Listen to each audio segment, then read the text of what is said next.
Bonjour et bienvenue sur ce nouveau tutoriel de Deviens photographe. Alors aujourd'hui, je vous propose non pas un tutoriel, mais une présentation. Je vais vous présenter les nouveautés de Lightroom 5. Beaucoup vont me dire il est fou, Lightroom 5 n'est pas sorti, effectivement. Adobe a annoncé en fait en début de semaine la sortie de Lightroom 5 pour le mois de juin. Mais ils ont déjà mis, comme d'habitude, la version bêta en test pour pouvoir la tester, donc justement, ils l'ont mis en téléchargement. Je vous renvoie vers le blog, vers l'article qui présente cette vidéo là. Je vous ai mis dedans le lien qui va vous permettre de télécharger la version bêta, version 5 donc de Lightroom depuis le site Adobe. Il faut juste créer un profil sur Adobe et vous pourrez le faire. Donc c'est assez simple à faire, vous pouvez la mettre et la tester. Le seul truc, c'est que cette version bêta, comme d'habitude, en fait, Adobe l'a bridée de manière à ce qu'elle ne soit pas mise en production. Donc vous ne pourrez pas importer pour l'instant les catalogues de Lightroom 4 vers le Lightroom 5. Ce qui fait que, évidemment, comme vous ne pouvez pas importer pour l'instant les photos, faites attention à ne surtout pas importer le catalogue par défaut. C'est-à-dire que la première fois que j'ai ouvert Lightroom 5, la version bêta évidemment, il m'a proposé de prendre le catalogue de la version 4 que j'avais déjà. Le seul truc, c'est qu'en fait, dans ces cas-là, il ne va pas modifier ou pas importer la version 4, il va l'écraser. C'est-à-dire qu'en gros, il va supprimer la totalité de vos fichiers. Alors, je ne sais pas si vous êtes comme moi, il y a une fonction de Lightroom que j'utilise beaucoup. Ce sont les fichiers XMP, c'est-à-dire que si vous venez ici dans Édition, dans Paramètres du catalogue, vous avez ici dans les métadonnées, ici, écrire automatiquement les modifications au format XMP dans les fichiers annexes. Ça permet une chose assez simple, c'est-à-dire que si jamais je crée en fait les fichiers XMP, il n'archive pas en fait les modifications virtuelles qu'il fait sur les photos dans la base de données de Lightroom, il les archive dans un fichier XML pour ceux qui connaissent, tout simplement dans le même répertoire que la photo, ce qui fait que si j'utilise le Camera Raw depuis Lightroom, depuis Photoshop Element si vous avez Photoshop Element, en fait grâce à ce fichier là il va prendre en compte les modifications que j'ai fait sur Lightroom. Si j'archive toutes ces modifications-là dans Lightroom, évidemment d'un logiciel à l'autre, je ne verrai pas les modifications. Ce qui permet effectivement d'être plus efficace et plus rapide au niveau des logiciels, surtout si vous utilisez Lightroom, Photoshop et enfin d'autres logiciels d'Adobe. Donc là pour l'instant, écoutez, ça ne sert à rien de cliquer là, surtout si vous faites un test et que vos photos se trouvent dans le répertoire que vous travaillez habituellement sur Lightroom 4. Moi, pour pas prendre de risques, j'ai tout simplement créé un répertoire test Lightroom 5. J'ai mis dedans quelques photos test que je voulais voir.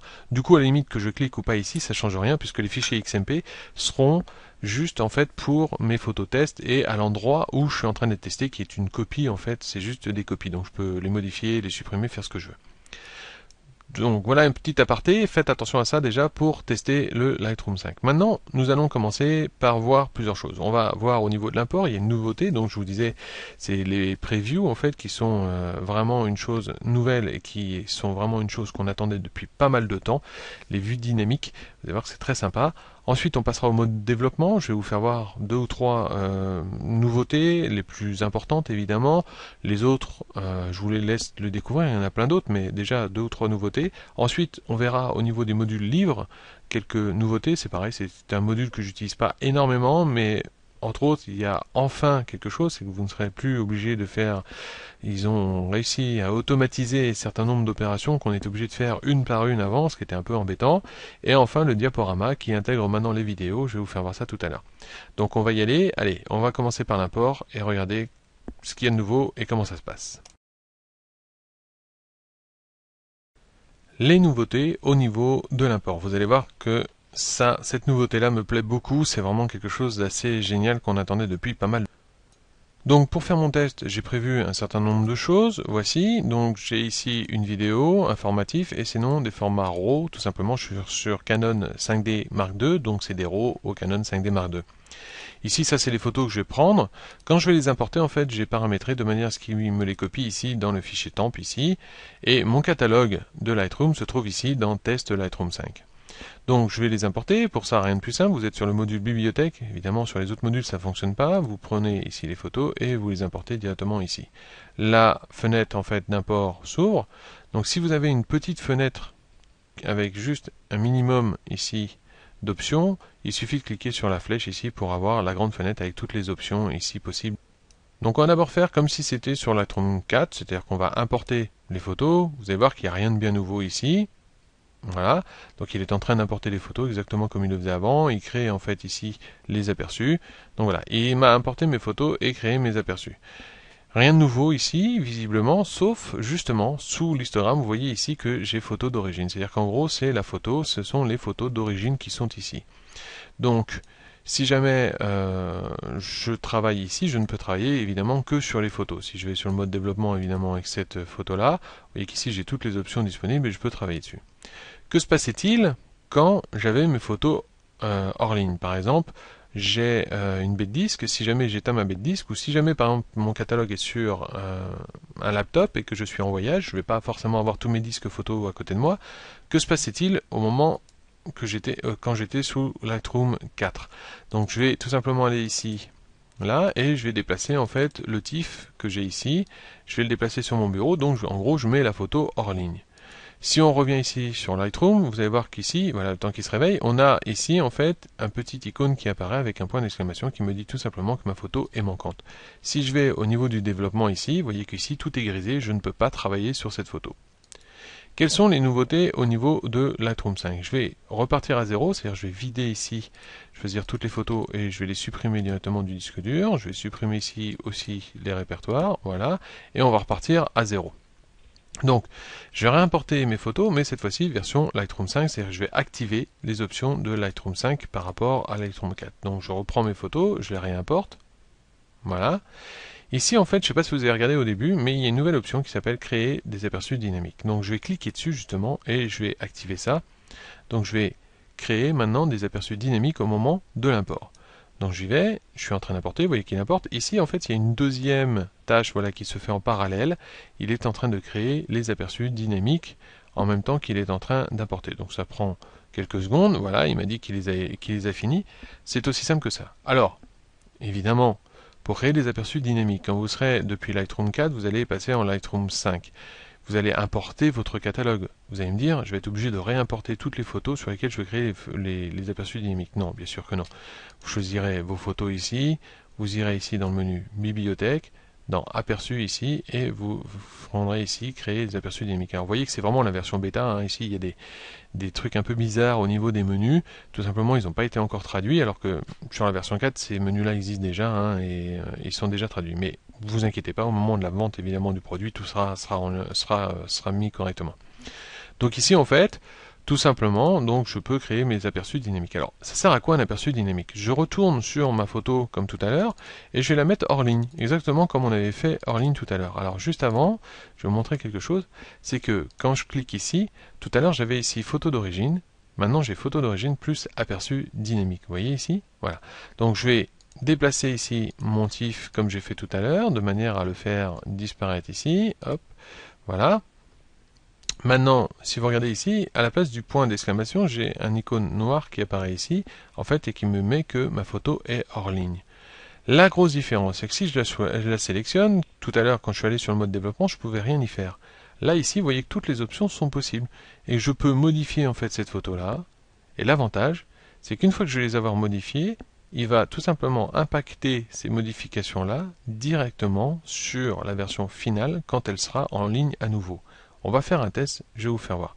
Donc je vais remettre cette photo-là tout simplement ici, on va la remettre en ligne ici, voilà, et on va travailler sur une autre photo, en fait celle-ci, tout simplement hors ligne, et vous allez voir que dès qu'on va la remettre en ligne, il va réimpacter ces photos-là sur la version finale de la photo, sur le grand fichier. Alors, plusieurs choses avant d'aller plus loin. Les aperçus dynamiques, quelles sont les limites? Si par exemple ici je prends ma photo ici, que je redéplace pour repasser en aperçu dynamique, puisqu'ici en fait je n'ai plus la version originale, vous voyez, hein, tout de suite le carré noir apparaît, je peux l'avoir ici et je peux zoomer dessus en bonne qualité. Vous voyez qu'ici on voit bien le grain de la peau, on voit tout correctement, donc en bonne qualité. Quand vous faisiez ça avant avec les petites vignettes, en fait, c'était de mauvaise qualité. Si vous zoomiez dessus, c'était vraiment pas beau.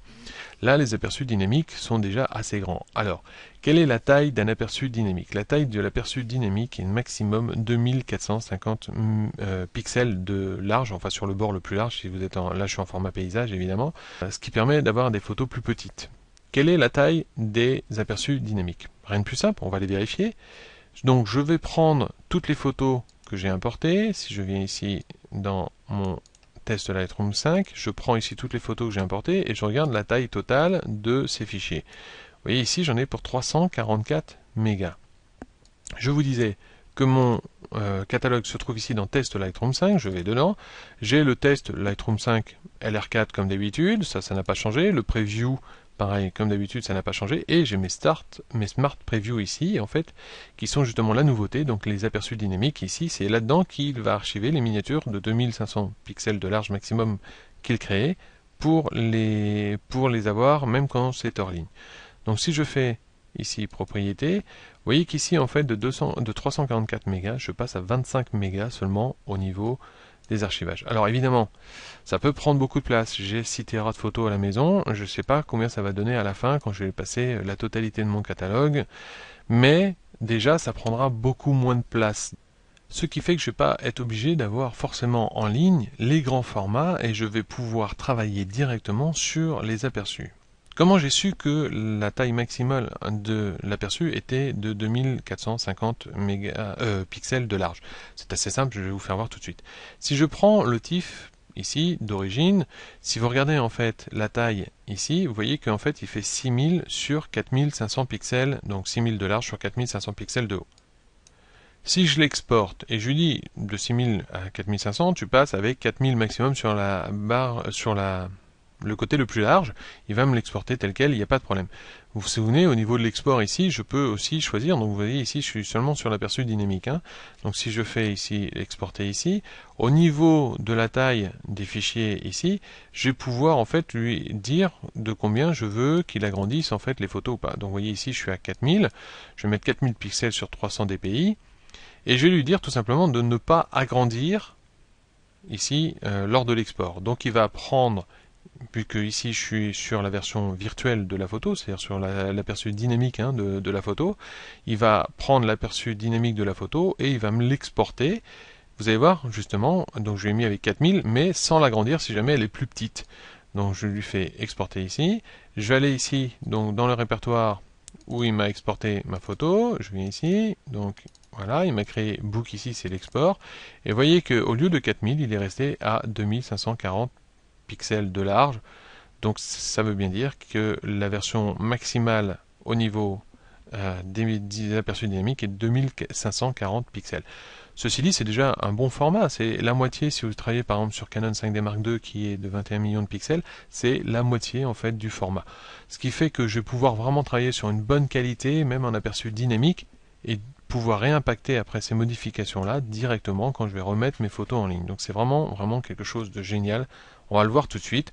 On va travailler sur une aperçu virtuel et on va l'impacter directement derrière. Donc je vais remettre mon format TIFF ici dans mon répertoire et on va travailler sur une partie virtuelle d'une autre photo tout simplement. Donc je remets ici mon format TIFF ici, voilà. Vous voyez qu'ici la photo, hop, elle revient en mode normal.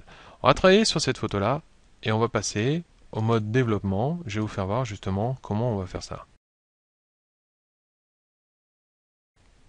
Donc quelques nouveautés au niveau du développement. Alors je vais déjà passer ici la version origine plus aperçu dynamique. Je vais supprimer l'original et on va travailler sur la version dynamique pour voir après justement sur la 6614 ici comment il va réimpacter ça une fois que je vais la remettre en ligne. Donc je vais aller chercher la 6614 qui se trouve ici et je vais la déplacer hop ici sur mon bureau. C'est pour ça que vous ne le voyez pas mais je l'ai déplacé. Donc ici on passe hop, comme tout à l'heure, juste, vous voyez, on le voit ici, aperçu dynamique au lieu de aperçu dynamique plus original. Je clique dessus et je passe ici en mode développement. Alors, la fonction dont je vais vous faire voir ici, c'est une fonction qui existe déjà sous Photoshop CS6 et qu'ils ont intégré à Lightroom 5. De toute façon, les deux équipes, évidemment, travaillent ensemble. De temps en temps, ce qui est sous CS6 apparaît sous Photoshop apparaît sous Lightroom et vice-versa.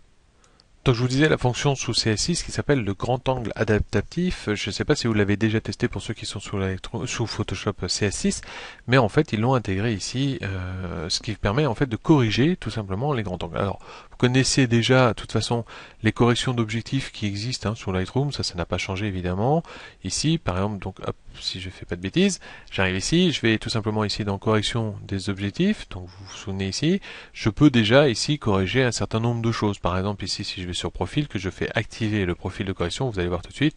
Vous voyez ici, j'étais en 17 mm, donc évidemment il y a une grosse déformation, on le voit ici, et entre autres sur les côtés ici, on voit que la lentille ici est un peu plus gonflée, et hop, tout de suite j'ai une aberration sur le côté, ici, hop, vous voyez ici la différence ici.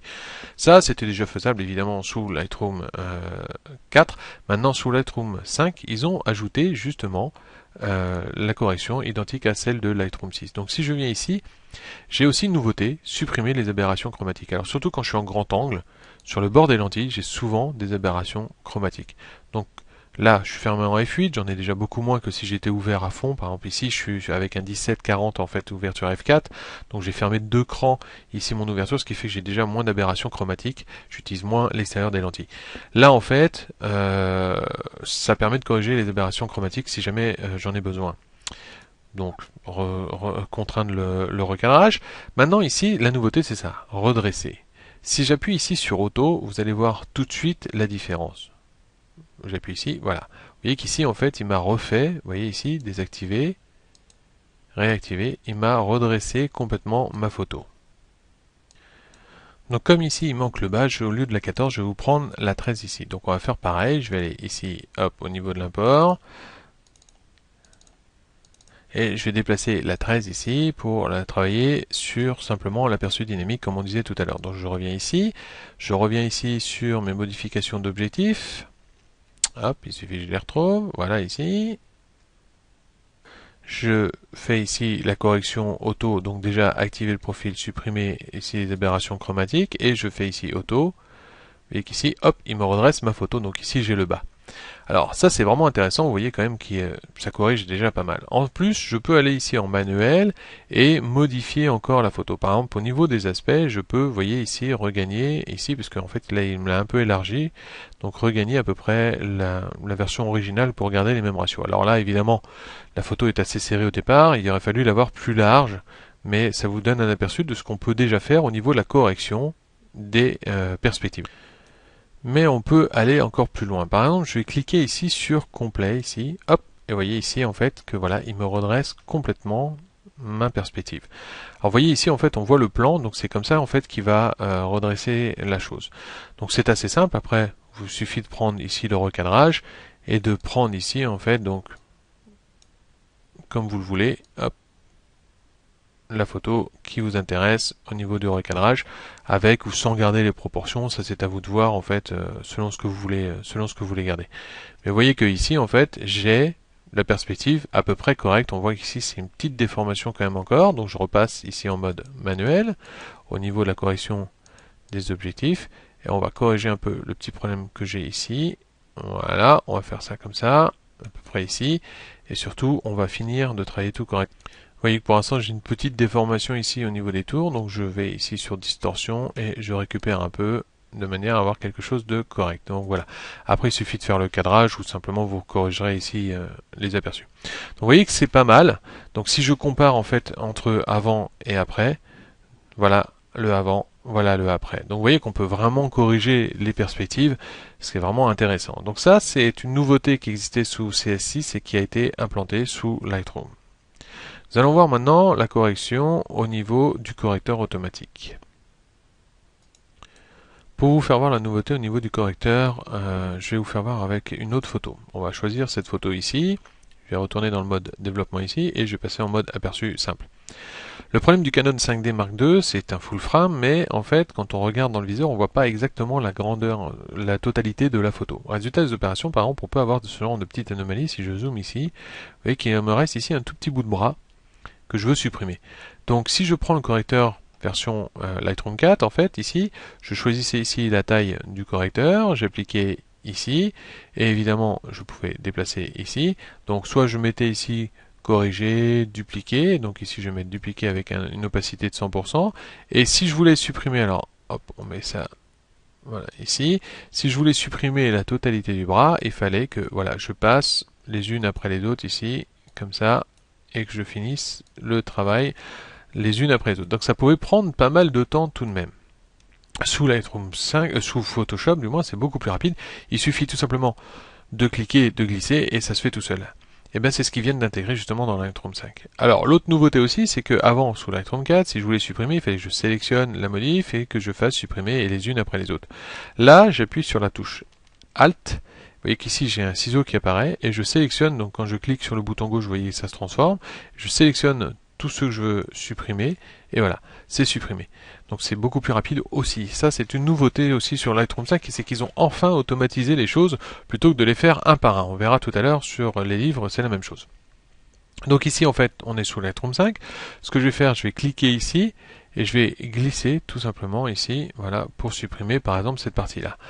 Ici en fait au niveau, toujours pareil, je peux soit dupliquer, soit corriger, je vais ici laisser dupliquer. Et vous voyez qu'ici en fait mon bras a été effacé très rapidement. Donc ça c'est pas mal, c'est une des nouveautés, c'est vraiment intéressant. Donc voilà pour le correcteur, c'est tout simple. Après, toujours pareil, l'option taille et opacité, ça n'a rien à changer. Vous pouvez le faire. Et au niveau de la suppression, en fait, il suffit de cliquer dessus et de supprimer. Et si vous en avez plusieurs, vous appuyez sur la touche Alt, vous voyez que c'est un ciseau, et vous sélectionnez tous les points en fait que vous voulez supprimer. Voilà par exemple au niveau du correcteur ce qu'on peut en dire. Maintenant au niveau de développement, une troisième chose que je vais vous faire voir, la dernière chose que je vais vous faire voir au niveau de développement, c'est le filtre radial, une nouveauté de Lightroom 5. Nous allons continuer sur cette photo ici pour vous faire voir du coup les filtres radiales. Donc ça se trouve tout simplement ici. Vous aviez ici en fait tout simplement le filtre comme on avait ça nous l'avions déjà avant. Nous allons avoir ici maintenant le filtre radial ici. Le filtre gradué fonctionne exactement de la même façon qu'avant, ça n'a rien à changer. Donc le filtre radial, quand vous cliquez, vous avez toujours les options ici du filtre radial qui apparaissent ici. Vous vous souvenez avant, si par exemple je prends cette photo ici, hop, je dézoome, je zoome sur ici les yeux. Donc j'ai l'œil droit du modèle en fait qui est beaucoup plus éclairé que l'œil gauche. Si je veux rééclaircir l'œil gauche, je faisais avec le brush, depuis la version 4 de Lightroom, je coloriais ici et je pouvais justement après travailler zone par zone pour éclaircir ou assombrir. Avec le filtre dégradé radial est beaucoup plus intéressant. Je vais dessus et je vais pouvoir ici dessiner donc mon filtre ici. Donc une fois que je l'ai dessiné, je peux le déplacer, je peux le retailler. Même quand j'ai commencé à travailler dessus, je pourrais le retailler après tout à l'heure. Donc si par exemple je veux ici travailler sur l'œil et éclaircir on va dire cette partie-là. Alors comme pour le brush, on peut ici travailler sur le filtre radial, on peut tout simplement ici avec des contours progressifs ou beaucoup plus directs selon le résultat qu'on va obtenir. Ici, je vais travailler avec un progressif à 100%. Je veux éclaircir cet œil-là, donc je vais ici sur exposition et j'éclaircis. Alors, vous voyez qu'ici, en fait, c'est l'extérieur du filtre qui s'éclaircit, donc c'est pas ce que je veux. Alors pour ça, rien de plus simple, je descends ici et je viens ici sur inverser le masque, je clique dessus et maintenant vous allez voir quand je vais cliquer dessus, ça va être l'intérieur du masque, voilà, qui va s'éclaircir. Donc l'avantage que je vous disais, c'est que même une fois que j'ai commencé à travailler, je vais pouvoir, vous voyez, le déplacer ici, hop, par exemple ici, si je veux diminuer, voilà ici. Et du coup, en fait, je vais pouvoir travailler réellement, rapidement, sur une zone spécifique de ma photo. Évidemment, je peux faire beaucoup de choses dessus. Je peux, par exemple, la mettre en noir et blanc, cette partie-là, si vous voulez faire de la désaturation, par exemple, un truc tout bête. Mais ça se fait très facilement ici. Vous voyez qu'en un rien de temps, vous pouvez vraiment modifier des choses très intéressantes. On peut, par exemple, vous voyez, l'œil est ici, est un peu flou, on peut rajouter un peu d'accentuation ici pour qu'il soit un peu plus net. Donc c'est des choses très faciles à faire. Évidemment, quand j'enlève ici le radial, vous voyez ici. Alors évidemment, si au lieu d'avoir un contour progressif 100%, je clique ici pour le modifier, je mettais avec ici un contour progressif à 0%, là ce serait pas beau puisque ça se verrait directement. Si je supprime ici, on va le voir. Voilà. Vous voyez qu'ici j'ai les contours très agressifs. Donc évidemment, je vais passer ici avec un contour progressif à 100% pour faire ce genre de choses. Hop, et voilà. Donc ça c'est pas mal, c'est tout simplement le dégradé. Donc selon les modifs que je fais ici, se fait depuis un point A vers un point B ici, qui se trouve ici. Donc ça, vous l'aviez déjà sous Photoshop depuis longtemps, depuis très longtemps. Maintenant ça existe depuis cette version Lightroom 5, ça existera dessus. Donc ça c'est quelque chose de vraiment pas mal. Ce qui fait que en fait ici, donc si je corrige le avant après ici, vous avez ici, vous voyez la différence entre, par exemple, si je déplace ici, voilà, l'œil avant et après. Vous voyez ici comment j'ai récupéré la lumière et ça fait tout à fait naturel dessus sans pour autant avoir quelque chose de bizarre. Donc je peux évidemment dézoomer. Alors évidemment là on le voit moins. Alors une nouveauté aussi qui est assez intéressante, c'est qu'ils ont enfin rendu le full screen réel. C'est-à-dire que jusqu'ici quand je faisais full screen, en fait il me supprimait les barres latérales et ça s'arrêtait là. C'est un peu comme si j'appuyais sur Tab ici, voilà, ça me donnait ça. Le seul truc, c'est que bon, bah là je vois par exemple les deux yeux, la modification, mais c'est pas forcément intéressant. Là, quand j'appuie sur la touche F, tout simplement, il me passe. Alors là, du coup, ça dépasse par rapport au tuto, ça dépasse la grandeur de l'écran. Mais en gros, là, il me l'affiche vraiment en full frame, en full screen du moins, sur toute la totalité de mon écran. Donc ça, c'est pas mal. C'est une nouveauté, donc sur Photoshop ça existait déjà, selon le nombre de fois que j'appuyais sur F, j'avais un aperçu soit avec les barres, soit sans les barres en full screen vraiment, mais ici en fait on peut l'avoir vraiment en full screen maintenant, ce qui peut être bien parce que du coup en plus avec la touche F c'est toujours très rapide, ce qui me permet de vérifier rapidement en grand format ce que ça va donner. Alors, vous vous souvenez tout à l'heure, je vous disais qu'au niveau de la bibliothèque on avait travaillé sur la copie virtuelle de cette photo ici. Je vais tout simplement réintégrer maintenant la photo et avoir la version finale sur le RAW directement. Donc je viens ici et je vais réintégrer ici donc la 6614 qui est la première sur laquelle on avait travaillé et la 6613 qui est la dernière sur laquelle on avait travaillé. Avec les deux photos repassent en ligne et si je clique dessus, vous voyez qu'il n'a rien perdu au niveau des modifications, il a tout gardé au niveau des modifications. Voilà les grosses modifications qui m'ont vraiment plu sur Lightroom 5 pour l'instant. Donc évidemment la photo d'origine plus évidemment l'aperçu dynamique, celui-là on l'attendait depuis pas mal de temps. Et au niveau du développement, donc la correction des perspectives comme on l'a vu sur cette photo ici, hein, ça se voit tout de suite. Et évidemment le filtre radial qui a permis par exemple de modifier ici l'œil d'une façon très sympathique. Aussi le correcteur ici qui est beaucoup plus ressemblant à ce qu'on a sous Photoshop, qui va permettre pas mal de modifications qui sont assez sympathiques. Maintenant, nous allons passer au mode livre. Donc je choisis ici, dans ma pellicule, les photos que je vais intégrer dans le livre. Je viens ici, dans livre, ici. Voilà. Et normalement, il va m'intégrer mes photos, s'il veut bien. Il n'a pas envie aujourd'hui. Alors, j'ai encore vu quelques bugs, hein. Il y a des fois où ça ne fonctionne pas directement. Alors, je corrige. Donc voilà, j'ai été obligé de mettre à la mano les unes après les autres. Donc normalement, évidemment, ça sera corrigé sur la version finale de Lightroom. Alors, comme avant, quand je clique sur la photo, il y a un certain nombre de choses. Je peux zoomer, dézoomer la photo à l'intérieur du cadre, évidemment. Le seul truc, c'est que je suis obligé de le faire une par une au niveau. Le truc, c'est sur Lightroom 4, par exemple, si je voulais ici modifier la taille de la photo ici, donc je prends ici le coin, je peux modifier ici, voilà, et caler par exemple à gauche ou à droite ma photo. Bien, tout simplement, j'étais obligé de le faire, voilà, photo par photo, donc il fallait que je descende les unes après les autres ici, et je corrige mes photos les unes après les autres. Donc c'était assez long, assez complexe, assez ennuyeux aussi à faire, parce que vous imaginez quand on a 70 ou 80 pages à faire, ça commence à faire du volume. Donc ici, hop, je peux décaler ma photo par exemple. Et ici, en fait, quand je clique ici sur le petit bouton, j'ai évidemment les pages normales telles qu'on peut les avoir. Donc là, en fait, j'ai oublié de supprimer les custom pages que j'avais déjà créés. Alors, tout simplement pour créer un custom page, c'est simple, je viens ici, bouton droit ici, et je fais Save as Custom Page. Donc je le fais ici, voilà. Ensuite, la nouveauté, c'est ça, c'est que je ne suis plus obligé de les faire page par page. Je viens tout simplement faire un CTRL A pour sélectionner toutes mes pages. Je peux évidemment désélectionner ici les premières pages de couverture. Donc je fais CTRL D, CTRL A, voilà. Et ce que je vais faire, c'est que je vais appliquer ici le Custom Page et l'appliquer tout simplement sur la totalité des valeurs. Donc s'il veut bien me le faire, hop, excusez-moi, Custom Page ici, je vais l'appliquer ici, voilà. Donc en fait, ici, normalement, il est censé me redimensionner les photos. Vous voyez que ça ne marche pas à tous les coups. Là, par exemple, ça n'a pas fonctionné. Quoique si, apparemment, il m'a retaillé les pages. Donc je pense que ce petit bug-là, de fait que ça fonctionne ou pas, sera corrigé, évidemment. Si, il me les a redimensionnés, donc je dis pas de bêtises. Il les a bien fait ici. Donc il a redimensionné toutes mes images ici sur le livre. Alors des fois, ça peut ne pas fonctionner. Moi, ça m'est arrivé là durant mes tests. Là, depuis le début de la semaine, j'ai testé ce nouveau petit bijou de chez Adobe. Et effectivement, il y a encore quelques bugs, mais ce sera corrigé sans aucun doute quand la version 5 sera mise en vente directement. Dernière chose que nous allons voir, le diaporama et l'intégration de vidéos dans le diaporama. Donc pour le diaporama, comme pour le reste, comme je vous l'ai fait voir déjà jusqu'ici, vous pouvez travailler sur les aperçus dynamiques directement. La seule différence, c'est que dans ces cas-là, la taille maximale si vous faites des exports, c'est de 2540 pixels de large. Donc je viens ici sur le diaporama, voilà, je vais choisir aussi ma vidéo que j'ai pas encore intégrée ici. Donc je vais aller la chercher tout simplement. Donc je viens ici sur le module bibliothèque, je choisis ici la totalité des répertoires, je choisis toutes les miniatures ici dans ma diapo, et ici, voilà, au niveau du diaporama, vous voyez, donc j'ai mes photos ici qui apparaissent, et enfin ici j'ai ma vidéo. Ce que je vais faire, je vais modifier ici le temps de présentation de chaque photo de manière à aller plus vite, de manière à pas non plus vous faire perdre trop de temps.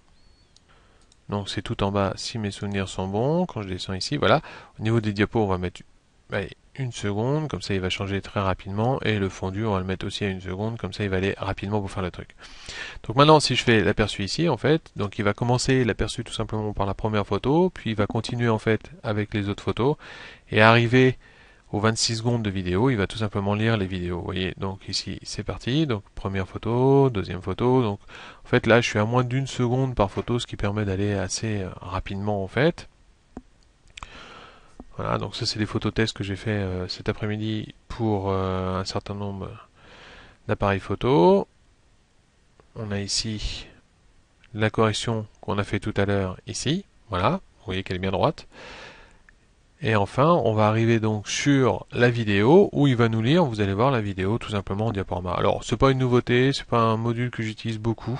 Ça, je trouve que le diaporama sert surtout en fait quand vous l'utilisez pour présenter à vos amis en mettant votre ordinateur, en connectant votre ordinateur sur la télé. Vous voyez que là, il est tout simplement en train de lire la vidéo, voilà, les unes après les autres. Donc là, c'était une vidéo qui permettait de présenter les modifications avant, après, voilà.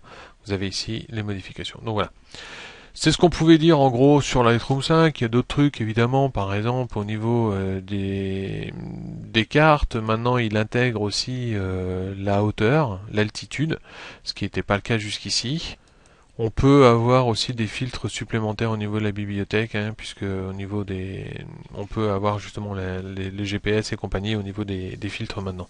Je vous laisse fouiller, voilà, la vidéo va durer déjà pas mal de temps, là, une demi-heure à peu près pour faire cette vidéo-là, et voir les nouveautés de Lightroom 5. Donc je vous rappelle, vous pouvez aller sur le blog, il y a le lien directement pour aller télécharger cette version bêta, version 5, qui je vous rappelle n'est pas faite pour être en production, surtout ne faites pas d'erreur là-dessus. Et puis testez, vous allez voir que franchement, voilà, les corrections au niveau des perspectives, c'est assez bluffant. Donc ça c'est exactement ce qu'on avait sous Photoshop 6. Les corrections avec le filtre radial, c'est vraiment ça aussi, ça m'a plu énormément. C'est vraiment des choses qui vont nous faire gagner pas mal de temps pour pouvoir aller plus rapidement parce qu'avant on était obligé de passer sous Photoshop pour pouvoir faire les deux. Donc ça c'est des choses qui vont être assez sympathiques au niveau de Lightroom 5. Donc voilà ce qu'on pouvait dire sur Lightroom 5. À la prochaine.